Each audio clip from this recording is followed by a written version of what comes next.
On this week's Brian Murray Show, we're going to talk about Zestimates. Good, bad, indifferent. We're also going to talk about how's the market, what's going on in the Hoboken and Jersey City markets, what's likely to happen, and of course, the good, the bad, and the ugly. So I'm Brian Murray, and welcome to the Brian Murray Show, a real estate show, New Jersey style.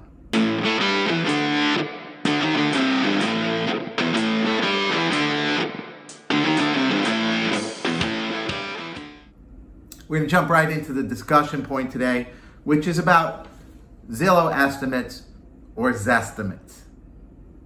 A lot of realtors don't like Zestimates. So there's a lot of memes out there, a lot of inside jokes about how bad Zestimates are. The challenge is that for the general public, a lot of them don't have a lot of other ways or places that they can easily get just a general ballpark valuation. You really have to reach out to a realtor. I suggest to my clients they reach out directly to me about every property to see what's the value of that particular property and why. So Zestimates will get there one day, just not today. Maybe not in 2 years, maybe not in 5 years, but eventually, if they're really working on the AI and they're really working on the algorithm and they have enough data to put in there, they're going to get closer and closer and closer with about 99% of the properties.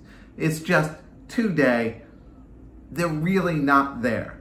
In the big challenge for a buyer or a seller is they kind of take a Zestimate as a gospel when it's really not. It's really an algorithm that doesn't cover a lot of things.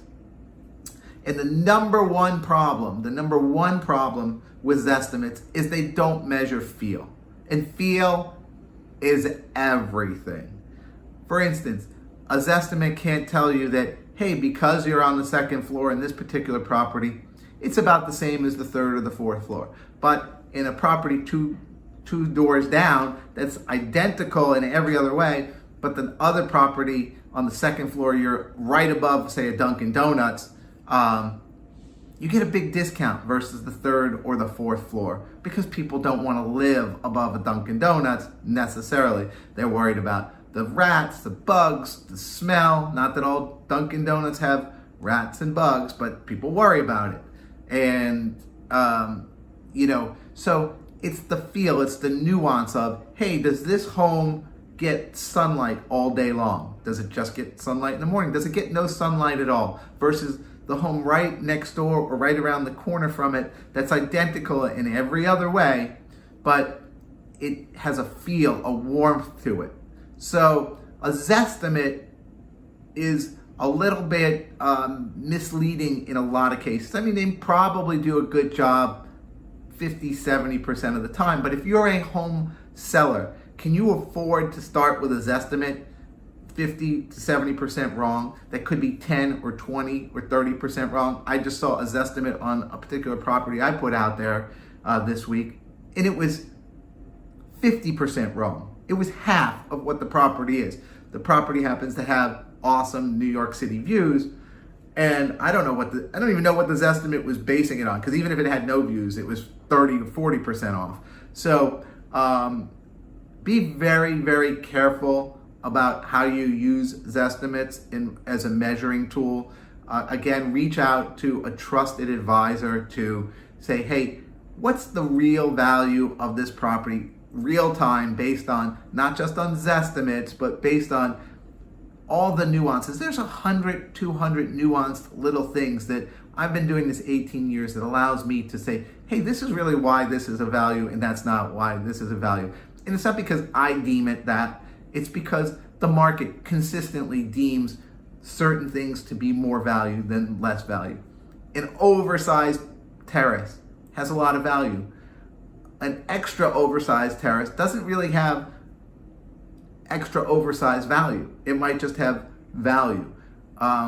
There's little nuances that you have to have a lot of knowledge, and it's not just an algorithm. But again, the algorithm will eventually get there if they pour in lots and lots of information. And I don't know that they're really digging so deep down into each perspective or each aspect of of a particular home to get that. That's why I think it's probably a 5 to 10 year time. And I hope Zestimates are awesome. Again, Zestimates are just one tool that people should use because information is plentiful and wisdom is scarce. And I want my clients to have as much right information so that when we talk about things that they really need wisdom for, that we're all working off of the same correct information and the same approach. So that's today's discussion point about Zestimates. See, you thought I might trash them, but I didn't really trash them. I just kind of told you the truth. Today's hot topic, as always, how's the market? Right now, post-COVID close, still in the COVID, how's the market is the hot topic. It's the hot topic, it's the hot topic, it's the hot topic because things are changing week to week to week to week. And, so let's kind of jump right in there and check out some of the numbers for the market. Let's start with, say, Jersey City. There's 316 condos on the market. That's about what it was last week. In the last 7 days, there's 39 that came on. In the last 30 days, rolling 30-day average, 133 condos that have come on the market. The good news is that contracts are up in Jersey City to 60 over the last month. So as I predicted, Jersey City was a couple of weeks behind Hoboken, and you're starting to see that market kind of start to re-engage. Average days on market, 31 days for those Jersey City condos that are under contract. In Hoboken, 346 condos on the market, so it's relatively same as, kind of flattened out. The top has kind of peaked for the number of homes on the market. In the last 7 days, there's only been 36, but maybe some of that has to do with Labor Day. It'll be interesting to see post-Labor Day. Typically, there is a rush post-Labor Day, but honestly, I was telling my sellers, get your homes out there the week before Labor Day because this is a different market. You want to be out and running ASAP. You want to the buyers that are out there Labor Day weekend, they're out there.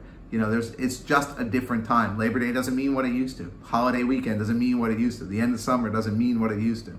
So, we did have in Hoboken, again, 36 homes on the market in the last 7 days and 136 in the last 30, which is about a little less than a third of the whole market. Under contract, 86 in the last 30 days. So, you're running at about a 4-month inventory here versus about a 5 in Jersey City. Both still super strong markets. Average days on market, 33. So, you have a few similarities. The market definitely is strong. And over the next 2 weeks, we're really going to be able to tell, is this a hold? Is the market kind of holding? The next 2 weeks in my mind will tell you, is the market really where it should be? Is it continuing to grow? Is there going to be a pullback from that initial rush that's been there? Definitely reach out to me if you want to talk about a specific market segment like a 2-bed, 2-bath elevated parking versus, a 1-bath walk up closer to the path and how those markets are very, very different. And even how the 3-bedroom markets, which used to be maybe the most sought after, those families are kind of rushing to the suburbs. And so, starting to get a glut of inventory in those, $1.2 million, $1.5 million, $1.7 million range that you didn't really see before. So, I think if there's some opportunity for long-term thinkers, that's where, especially where interest rates are right now, might be where I'd be looking, is to kind of upgrade from that 2 to that 3 real quick before everybody realizes that, hey, you can't find anything in the suburbs. Hey, there might be a vaccine. Hey, we might be back to normal in 1 year to 2 years, and you're a 10-year commit here. So that's today's How's the Market. There are some positives. There's some things to be concerned about, but definitely reach out if you have any questions. And the good, the bad, the ugly. Today we're going to go good, bad, ugly, not good, better, best. Really good, bad, ugly, why not? But today it's a little bit different. It's going to be the good, the bad, the best. So a little bit, not good, bad, ugly, not good, better, best. Good, bad, best. We're mixing it up today. Why not?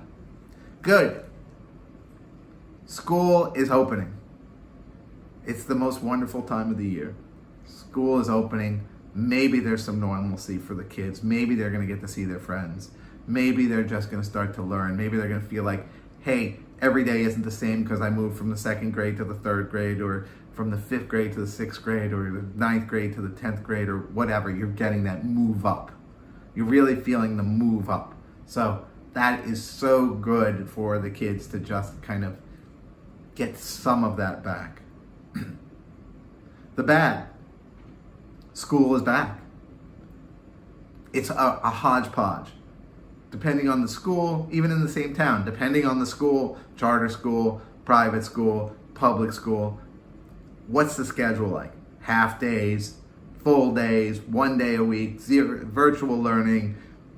It's just a giant mix. Everybody's on something different. Parents with kids that are grade school age are really going to be struggling because they thought, hey, I can get through March and April and May with the lockdown, and everybody's kind of locked down anyway. But now we're not so locked down, but the kids are going to need that attention.